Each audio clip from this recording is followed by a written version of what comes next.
Hi friends, எப்படி இருக்கீங்க? நான் உங்கள் ஹாஜா. மியூசிக் தியரி பற்றி நிறைய டிப்ஸ் கொடுக்கலான்னு இருக்கேன். அந்த வகையில் டைம் சிக்னேச்சர் பற்றி இந்த வீடியோவில் கொஞ்சம் ப்ரீஃபாக பார்க்கலாம். ஸோ டைம் சிக்னேச்சர் வந்து ரொம்பவே இம்பார்ட்டண்ட் யாராக இருக்குது அப்படின்னு பார்த்தீங்கன்னா, ஒரு இன்ஸ்ட்ருமெண்ட் வாசிக்கிறாங்க, இல்லை பாடுறாங்க, பேண்டில் வாசிக்கிறாங்க, யாராக இருந்தாலும் டைம் சிக்னேச்சர் ரொம்பவே இம்பார்ட்டண்ட். டைம் சிக்னேச்சரை பேஸ் பண்ணி தான் பேண்டில் மற்ற ஆர்டிஸ்ட் எல்லாமே நம்ம வாசிக்க போகிறாங்க. அண்டு முக்கியமான விஷயம் பார்த்திங்கன்னா, கம்போஸ் பண்ணுறவங்க, மியூசிக் ப்ரொடக்ஷனில் இருக்கிறவங்களுக்கு எல்லாத்துக்குமே ஸோ டைம் சிக்னேச்சர் நாலேஜ் வந்து ரொம்பவே இம்பார்ட்டண்ட். அதில் simple and compound time signature இருக்குது. ஸோ நம்ம இப்போது இந்த வீடியோவில் சிம்பிள் டைம் சிக்னேச்சர்ஸ் பற்றி மட்டும் இப்போ பார்க்கலாம். சரி, டைம் சிக்னேச்சர்னா என்ன அப்படின்னு பார்த்தீங்கன்னா, இப்போது அதுக்கு அந்த டைம் சிக்னேச்சர் போகிறதுக்கு முன்னாடி இந்த டீட்டெயிலாக நம்ம தெரிஞ்சுக்கணும். ஸோ வந்து ஒரு சாங் அப்படின்னு எடுத்துக்கிட்டிங்கன்னா, இல்லை ஒரு பீஸ் ஆஃப் மியூசிக் அல்லது ஒரு மெலடி எனிதிங் நீங்கள் எடுத்துக்கிட்டிங்கன்னா, ஸோ அதை எக்ஸ் அண்ட் ஒய் ஆக்சிஸில் நம்ம டிஃபைன் பண்ண முடியும். ஸோ ஒன்று வந்து உங்களுக்கு என்ன பிச் வைஸ், அதாவது மேலே கீழே போயிட்டுருக்கும், அது வந்து தான் நம்ம நோட். ஸோ நம்ம சரிகமா பதனிசான்னு சொன்னாலும் சரி, சிடிஎஃப்ஜி ஏபின்னு சொன்னாலும் சரி, ஸோ அதுதான் வந்து உங்களுக்கு பிச். ஸோ மெலடியை வந்து நம்ம எப்படி ஹேண்டில் பண்ணுறோம் அப்படிங்கிறது முக்கியம். ஸோ அடுத்து வந்து அது எந்த பேட்டர்னில், ரித்தம் பேட்டர்னில் இருக்கணும் அப்படிங்கிறது வெரி இம்பார்ட்டன்ட். அந்த வகையில் ரித்தம் நம்ம கொண்டு வரும்போது இந்த டேர்ம்ஸ் எல்லாம் நம்ம தெரிஞ்சுக்கணும். ஸோ இந்த சிம்பிள்ஸ் எல்லாம் நீங்கள் முதல்ல புரிஞ்சுக்கணும். இது வந்து ஸ்டாஃப் நோட்டேஷன் தெரிஞ்சு பார்த்து வாசிக்கிறவங்க இல்லை கற்றுக்கிட்டவங்களுக்கு இது ஈஸியாக புரியும். அதை பற்றி தெரியாதவங்களுக்கு ஒரு சின்னதாக ஒரு இன்ட்ரோடக்ஷன் கொடுக்குறேன். ஸோ பேசிக்கலாக இந்த சர்க்கிள் பேஸ் தான் இருக்கும். இது வந்து நோட் ஹெட்டுன்னு சொல்லுவோம். ஸோ இந்த நோட் ஹெட்டு வந்து வெறும் சர்க்கிள் மட்டும் இருந்ததுன்னா இட்டாலியன் டேர்ம்ஸில் வந்து செமி ப்ரீவ். ஸோ செமி ப்ரீவ் அப்படிங்கிறது வந்து இட்டாலியன் நேம். ஸோ அதுக்கு டெக்னிக்கலாக நம்ம மியூசிக் ப்ரொடக்ஷன்லையோ அல்லது அமெரிக்கன் டேர்ம்ஸ் யூஸ் பண்ணும்போது ஹோல் நோட் அப்படிம்பாங்க. ஹோல் நோட்டுன்னா அந்த பாருக்கு ஹோல் நோட்டாக ஜென்ரலாக காமன் டைம் வச்சு சொல்லுவாங்க. ஸோ அதை நம்ம பார்ப்போம். ஸோ இந்த சர்க்கிள் மட்டும் இருந்தது அப்படின்னா அது வந்து 4 கவுண்ட்ஸ். ஸோ அப்போ என்ன பண்ணணும், 4 பீட் நீங்கள் வந்து ஹோல்ட் பண்ணணும். ஒரு நோட் வாசிக்கிறீங்க அப்படின்னா 4 நோட் வாசிக்கணும். அப்புறம் வந்து இதுக்கு அடுத்த ஸ்டெப்பு பார்த்தீங்கன்னா, இது வந்து உங்களுக்கு மினிம்னு சொல்லுவாங்க. மினிம்ங்கிறது அந்த நோட் ஹெட் கூட ஒரு லைன் ஆட் ஆகிருக்கும். அதை வந்து ஸ்டெம்முன்னு சொல்லலாம். ஸோ இது வந்து அப்வேர்டும் இருக்கலாம், இல்லை டவுன்வோர்ட்ஸும் இருக்கலாம், எந்த டைரெக்ஷனில் வேணாலும் இருக்கலாம். ஸோ அது வந்து நீங்கள் அதில் பண்ணுறீங்க மேனுஸ்கிரிப்டில் எழுதும் போது உங்களுக்கு அந்த டீட்டெயில்ஸ் புரியும். மினிம்க்கு வந்து இன்னொரு பேர் வந்து ஹாஃப் நோட். ஓகேங்களா? ஏன்னா ஹோல் நோட்லேருந்து இது ஹாஃப் நோட் ஆகிடுது. ஸோ 2 நோட் நம்ம ஒரு பாருக்கு டிஃபைன் பண்ண முடியும் 4/4 டைம் சிக்னேச்சரில் அல்லது காமன் டைம் சிக்னேச்சரில். ஸோ நெக்ஸ்ட்டு வந்து பார்த்தீங்கன்னா க்ராச்சட். க்ராச்சட் வந்து மினிம் மாதிரியே தான் இருக்கும். பட் வந்து சர்க்கிள் வந்து ஃபில்டு வித் கலர், ஓகே, அல்லது கிரேடு அப்படின்னு நீங்கள் சொல்லலாம். ஸோ அது வந்து பார்த்தீங்கன்னா 1 பீட். ஸோ 1 பீட் அப்படிங்கிறது அப்போ 4 வரும் இல்லைங்களா ஒரு பாருக்கு காமன் டைமில். ஸோ அப்போ அதனால் இதுக்கு பேர் வந்து குவார்டர் நோட். ஓகேங்களா? 1/4. சரி, அடுத்து வந்து பார்த்தீங்கன்னா இதுக்கு அடுத்த ஸ்டெப் வந்து குவைவர். ஸோ 1/8. 1/8னா ஒரு பாருக்கு 8 நம்ம கொடுக்க முடியும். ஸோ அதுதான் அது 8th நோட்டுன்னு சொல்லுவாங்க. 1/8 அது சிம்பிளி 8th நோட்டுன்னு சொல்லுவாங்க. இதுக்கு அடுத்த ஸ்டெப் வந்து 16th நோட்டு. ஸோ இது வந்து நம்ம அடிஷனலாக நம்ம பார்க்கலாம். ஸோ நம்ம டைம் சிக்னேச்சருக்கு தேவையான நோட் லெங்த் வந்து இவ்வளோ தான். ஸோ அதை பற்றி நம்ம டீட்டெயிலாக பார்க்கலாம். நம்ம சேனலுக்கு இது வரைக்கும் நீங்கள் சப்ஸ்கிரைப் பண்ணலன்னா ப்ளீஸ் சப்ஸ்கிரைப் பண்ணிவிடுங்க. பக்கத்தில் இருக்க பெல் ஐக்கானும் ப்ரெஸ் பண்ணி வச்சுங்க. நான் எப்போல்லாம் வீடியோ அப்லோட் பண்ணுறனோ அப்போ உங்களுக்கு நோட்டிஃபிகேஷன் கிடைக்கும். சரி, ஃபஸ்ட்டு வந்து நம்ம ஜென்ரலாக என்ன டைம் சிக்னேச்சர் அப்படின்னு பார்த்தீங்கன்னா 4/4. ஸோ 4/4ங்கிறது பார்த்தீங்கன்னா இப்போ 2 டைப் இருக்கு இல்லைங்களா, மேலே ஒரு நம்பர் கீழே ஒரு number. So numerator and denominator நம்ம சொல்லலாம். ஸோ அதில் 2 டைப் இருக்குது. ஒன்று வந்து கீழே உள்ளதை தான் நம்ம முதல்ல பார்க்கணும். ஸோ 4ங்கிறது ஒரு டினாமினேட்டரில், அதாவது கீழ்ப்பகுதியில் உள்ள போர்ஷன் வந்து என்ன டைப் ஆஃப் நோட்ஸ் அப்படிங்கிறத டிஃபைன் பண்ணணும். ஸோ 4ங்கிறது பார்த்தீங்கன்னா நீங்கள் இதை வந்து 4/4 இருக்கு இல்லைங்களா, இதை வந்து 4 × 1/4 நீங்கள் பிரிக்கலாம். சரியா? மேத்தமெட்டிக்கல் படி அப்படி பார்த்தீங்கன்னா 4 குவார்ட்டர் நோட்ஸ் அப்படி வந்துடும் கணக்கு.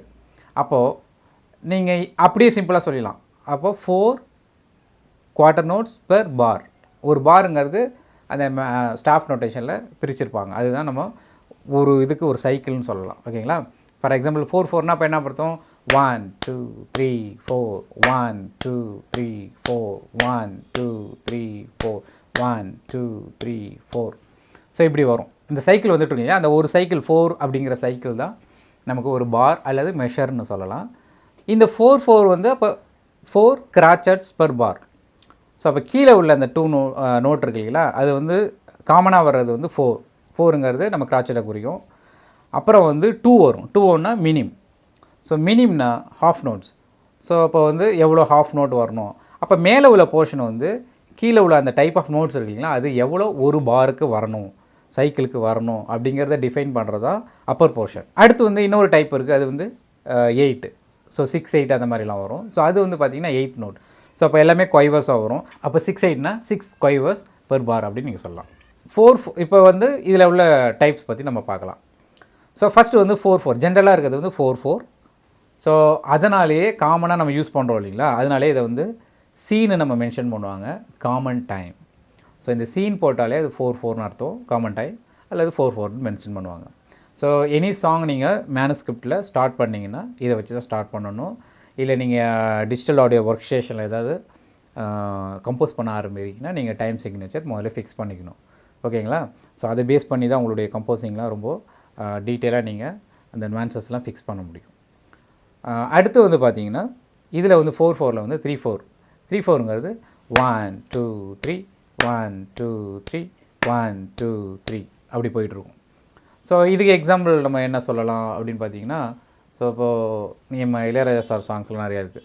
செந்தூரப்பூவே செந்தூரப்பூவே. ஸோ 1 2 3 1 2 3 1 2 3. ஸோ இந்த 3/4 அப்படிங்கிறது வந்து வால் ஸ்டைல் அப்படிம்பாங்க. வால் ஸ்டைல்னால் டான்ஸ். ஸோ நீங்கள் நிறைய இங்கிலீஷ் மூவிஸ்லாம் பார்த்துருக்கலாம். டான் டான் டான் டான் டான் டான். ஸோ அந்த கை பிடிச்சி ஆடுவாங்க இல்லைங்களா, ஸோ அந்த மாதிரிலாம் பார்த்தீங்கன்னா அந்த 3/4ல் வரும். சைக்காலஜிக்கலாக ஒன்று சொல்லுவாங்க என்னென்னா 3ல் வர்றது எல்லாமே பார்த்தீங்கன்னா உங்களுக்கு டான்ஸ் ஆட தோணும் அப்படிம்பாங்க. ஸோ அதனால தான் அதோட டபுள் 6/8. 6/8ங்கிறது தக்கிட்ட தக்கிட்ட தக்கிட்ட தக்கிட்ட. ஸோ உங்களுக்கு அந்த குத்துப்பாட்டு நம்ம சொல்லுவோம். ஸோ 3/4ஓட டபுள் ஸ்பீடு தான் அது வந்து 6/8 நம்ம ஈஸியாக சிம்பிளாக புரிஞ்சுக்கணுன்னா. ஸோ 3/4 வரும் அதில். அப்புறம் 2/4 வரும்.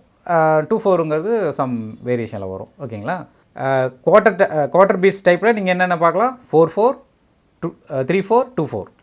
ஓகேங்களா? நெக்ஸ்ட் வந்து மினிம் பீட்டில் ஸோ 2/2 தான் மேக்ஸிமம் வரும். 2/2 அல்லது 3/2 இந்த மாதிரி வரும். ஸோ அது வந்து ரொம்ப ரேராக யூஸ் பண்ணுவாங்க, அதை நம்ம பின்னாடி பார்க்கலாம். அண்ட் நம்ம அதிகமாக யூஸ் பண்ணுறது வந்து particularly Indian music and Tamil மியூசிக்கில் 6/8.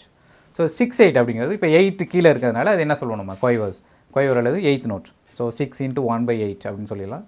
ஸோ அப்போ வந்து கொய்வர் நோட்டாகவே வரும்.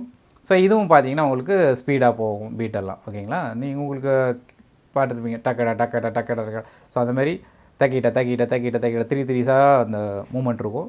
ஸோ அப்போ வந்து உங்களுக்கு அதுவுமே டான்ஸ் மூமெண்ட்ஸுக்கு தான் நம்ம யூஸ் பண்ணுறோம். இதில் 6/8 சொல்லும்போது நான் ஒன்று உங்களுக்கு சொல்லணும்னு ஆசைப்பட்றேன். என்னென்னா 6/8ல் வந்து நிறைய பேர் டாலை FL ஸ்டுடியோவில் லாஜிக் ப்ரோவில் ஃபிக்ஸ் பண்ணிட்டாங்கன்னா அது டெம்போ வந்து அவங்க கொஞ்சம் திணறுவாங்க. ஸோ அது வந்து என்னென்னா டாட்டட் கிராச்செட்டில் தான் நம்ம ஃபிக்ஸ் பண்ணணும். ஆக்சுவலி டாட்டட் கிராச்செட்டில் 3 சப்டிவிஷனில் பண்ணுவோம். ஸோ அது நம்ம லாஜிக் ப்ரோ எக்ஸ் அல்லது FL ஸ்டுடியோ பர்டிகுலராக 6/8க்கு நம்ம தனியாக ஒரு டுட்டோரியல் நான் ரெடி பண்ணுறேன். ஸோ அப்போ வந்து உங்களுக்கு ஈஸியாக புரியும் அது. ஸோ அப்போ வந்து நீங்கள் வந்து 6/8 வந்து நீங்கள் எப்படி கணக்கு பண்ணிங்கன்னா 2/4 தான் கணக்கு பண்ணிக்கணும். 2/4னா 1 2 1 2. இப்போ வந்துன்னா ஸோ அப்போ வந்து என்ன பண்ணோம், 1 2 3 1 2 3 1 2 3 1 2 3 4 5 6 1 2 3 4 5 6 1 2 3 4 5 6 1 2 3 4 5 6 1 2 1 2. ஸோ சப்டிவிஷனாக நீங்கள் புரிஞ்சுக்கும். அது வந்து பேர் வந்து ட்ரிப்ளெட்டு பேர். ட்ரிப்ளெட்டுங்கிறது பின்னாடி வரும். ஸோ ஒரு பீட்டுக்கு 3 நோட்டு வாசிக்கிறதுக்கு பேர் ட்ரிப்ளெட். ஸோ நீங்கள் 2/4 கால்குலேட் பண்ணிங்கன்னா ஈஸியாக இருக்கும்.